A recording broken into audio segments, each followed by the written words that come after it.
Gli agrigentini sotto l'albero hanno rischiato di trovare la paralisi totale del traffico con la chiusura del viadotto che da Piazza Rosselli conduce alla 189.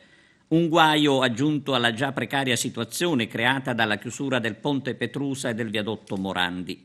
Per fortuna in questo caso tutto sembra risolto, ma rimane la paura di ritrovarsi nella bolgia che ha interessato Agrigento ieri nell'ora di punta. Tutto era cominciato nella tarda mattinata con l'allarme lanciato da un camionista che avrebbe sentito vibrare il viadotto. Scattati immediatamente i controlli, il ponte è stato chiuso con le conseguenze sul traffico di cui abbiamo parlato. Vigili del fuoco e funzionari dell'ufficio tecnico comunale con l'ingegnere Vitellaro hanno provveduto a monitorare la situazione con esito negativo, tant'è che il viadotto è stato riaperto dopo qualche ora.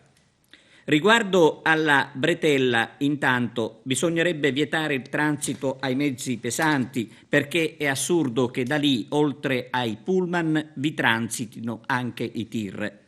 E poi ci sarebbe da collocare delle barriere di sicurezza adeguate all'altezza del viadotto. Insomma, bisogna mettersi al lavoro seriamente per rendere l'arteria sicura.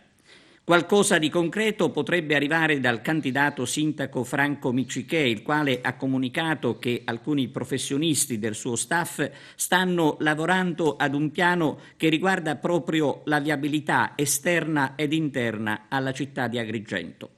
Dal canto suo il sindaco Lillo Firetto sostiene che i comuni non sono nelle condizioni di svolgere il monitoraggio continuo dei viadotti comunali e chiede l'aiuto del Ministero a tutela dei cittadini.